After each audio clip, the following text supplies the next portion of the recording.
Good morning, everybody. Thanks so much for making it, especially with all of the weather challenges.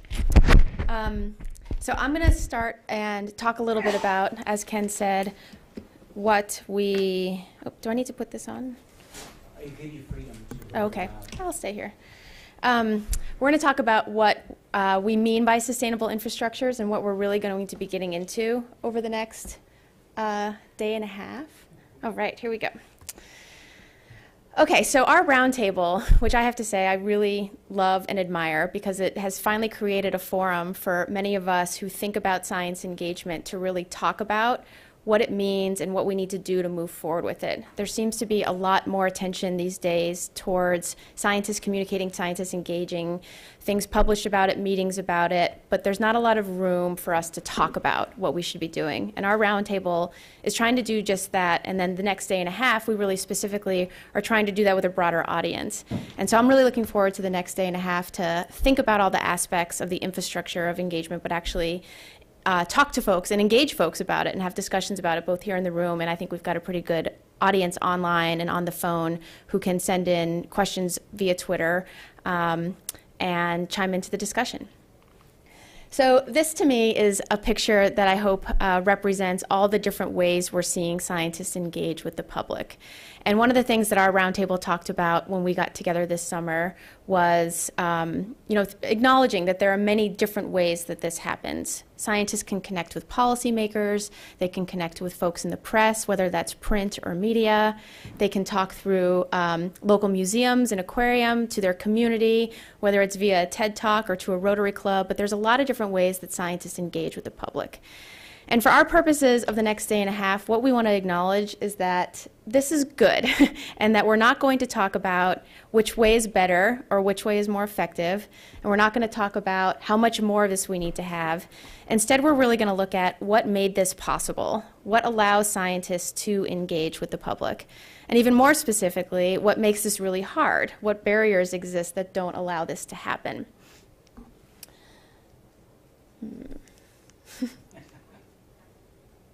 What's that?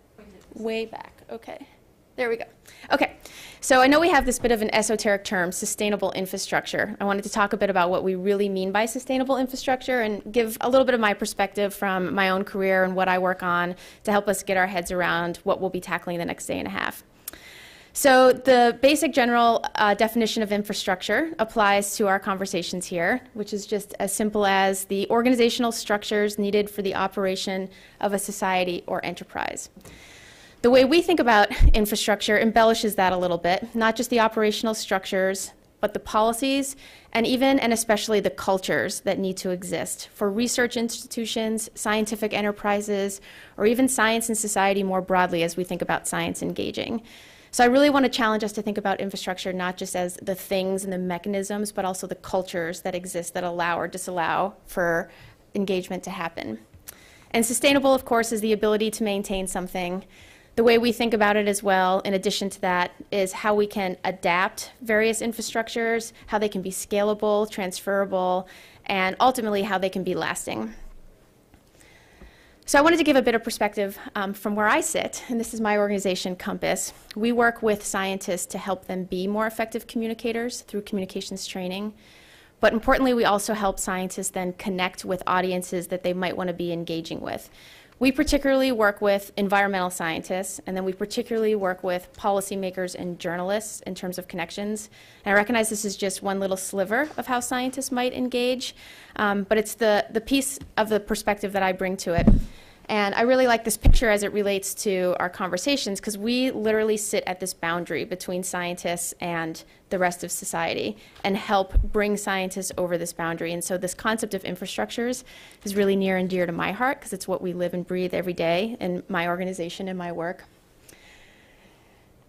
Oh, that's unfortunate. Okay, so this is something that we share with scientists in our communications trainings.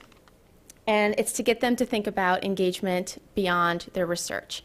And so this is a really simplified schematic, but essentially as we think about the world of science, scientists develop their research questions. Down below, that's cut off, is conduct their research, collect data, assess and analyze their data, and publish their findings. and that tends to be where science ends and where it's been kind of taught. That's your goal, publish your findings.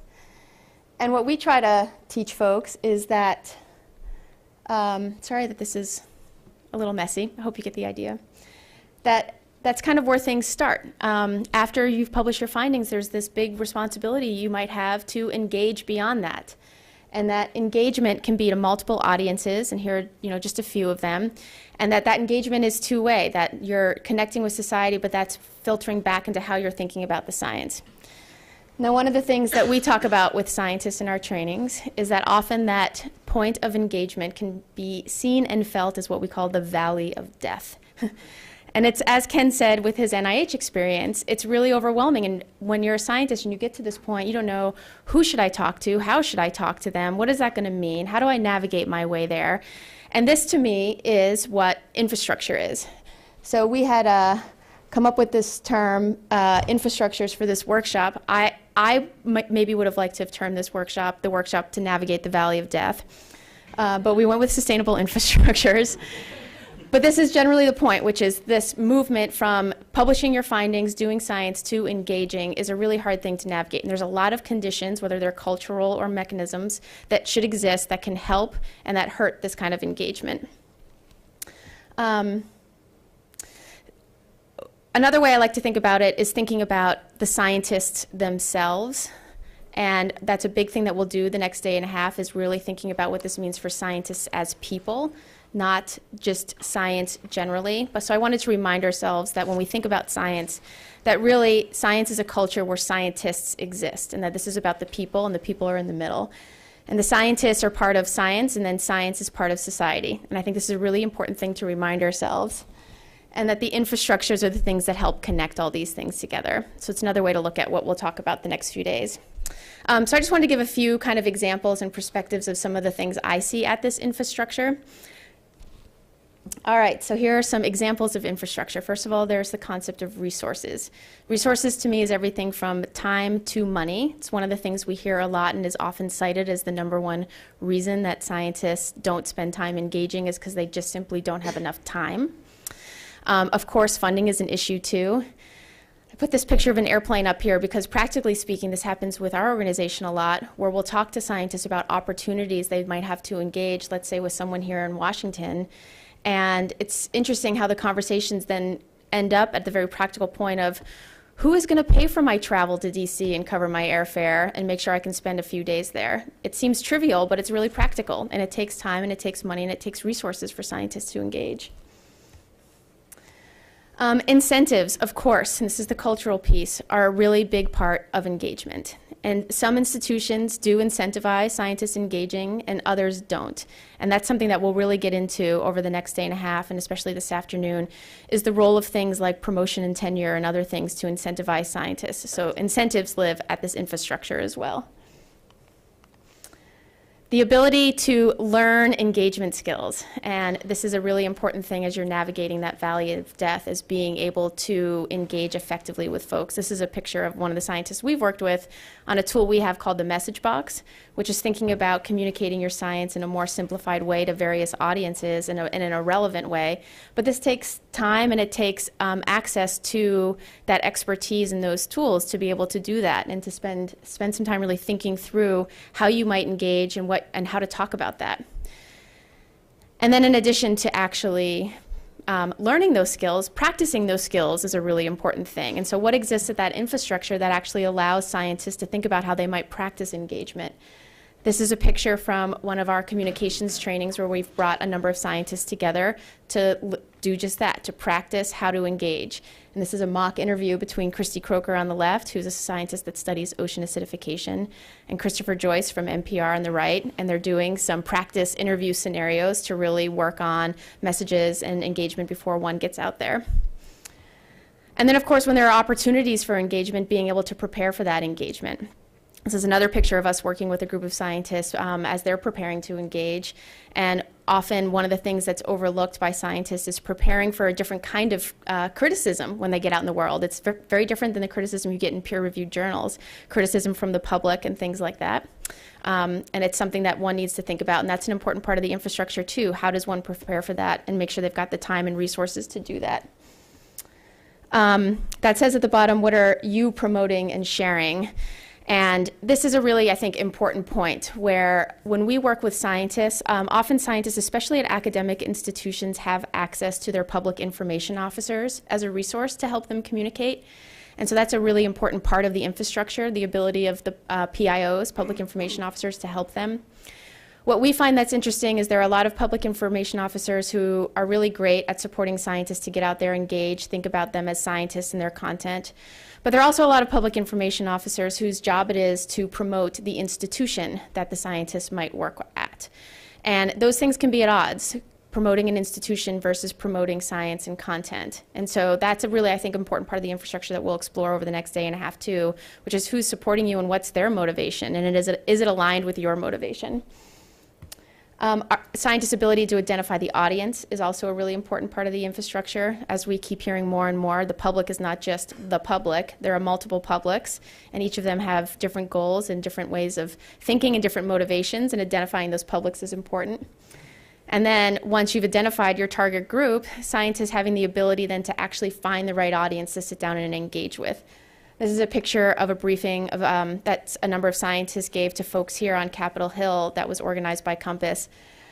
But the number of things that have to go into making this happen are not simple. It's understanding the political context, understanding who's working on those policy issues that the scientists are thinking about. This is, again, about ocean acidification, and then creating the space to get them in that room. And all of those things have to do with infrastructure, identifying your audience, creating the space to make it happen. That's not something that scientists are taught to do, nor often have the time to do. So thinking about how that happens is part of the infrastructure as well. Dealing with the changing media landscape is part of the infrastructure. And I just wanted to say a quick few words. A number of you in this room were with me in this building just last week down the hall, where we got together with some university administrators, some science communicators, and some graduate students to think about how graduate science education should change to include communications capacity as a core component of graduate science education.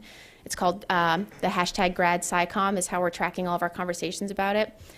And two of the things that we identified last week in how to scale up communications capacity in graduate education are really relevant to this concept of infrastructure. One was how to get advisors support, and that advisor support is often not something that exists, and that can be a barrier to young scientists beginning to communicate. And so that's a cultural change. How do we get advisors to support their graduate students in wanting to communicate and having access to the tools they need to communicate and engage? And then another one of the barriers that we identified is the challenges with monitoring and evaluating the efficacy of communications. So these are all things that live at the infrastructure as well. And the last thing I want to say too that's really been rising the past couple of years, which I think is really exciting, is the access to the science of science communications. This is a picture from the Sackler Colloquium this past year, which is something that the Academies puts on that Dietram Scheufele has been really involved in. The point being that there's a lot of knowledge out there about the science of communicating science, and yet scientists tend to rely more on their hunches than they do the evidence that's out there. And so this is part of the infrastructure too. How do we capitalize on everything that we do know about the science of science communication and connect it to scientists so that they're informed when they do their communication? So like I said, this is what we're thinking about the next day and a half. What happens and what needs to exist so that this can occur, so that communications and engagement can occur, and what exists that is a barrier to these sorts of things. We spent a lot of time planning for this workshop in terms of really thinking about who should be here and what our agenda should be, and it was actually a really hard workshop to put together. One of the things we wanted to do was to have folks present data and information about what we know about the infrastructure, and then couple that with perspectives from folks who have experienced things at that infrastructure. And the thing that we were really challenged with is there's actually not a lot of information out there and data about the infrastructure itself. And so as we go through our various sessions today, we'll talk a little bit about what we do know and what we don't know, but I encourage you all to really pay attention to that. One of the questions I think all of us on the roundtable might have when we're done is, what do we need to know that we don't know that became very clear over the next day and a half? And how can we spend some time thinking about that? Ken ran you through our program, but just really quickly in the context of what I just talked about, here's how we're going to tackle our day and a half. We're going to spend the next session hearing from scientists themselves about how they've engaged and what the infrastructure has been like for them. We'll spend a great deal of time this afternoon talking about the friction that exists at that infrastructure and where the momentum might be. We'll spend some time later this afternoon with a session led by Matt Nesbitt about different ways in which scientists can cross that boundary and different models that happens. Tomorrow we'll have a really interesting panel discussion. There'll be 7 panelists here, which will be great, about who's paying for all this, who's picking up the tab.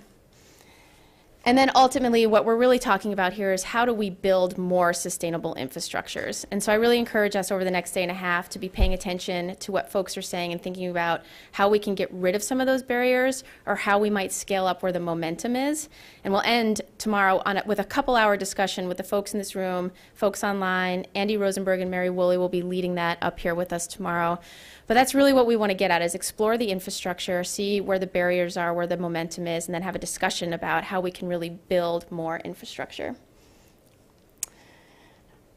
So May Berenbaum is our co-chair of our roundtable, and she was going to say a few words from her perspective as a life scientist. She was one of the people affected by the weather, but I think that we are going to be patching her in via phone and WebEx to share with us some things before we kick off into the Life Scientists Engage session. Katie, are we set up to do that? Yeah. Okay. So bear with us a moment while we ring out to May.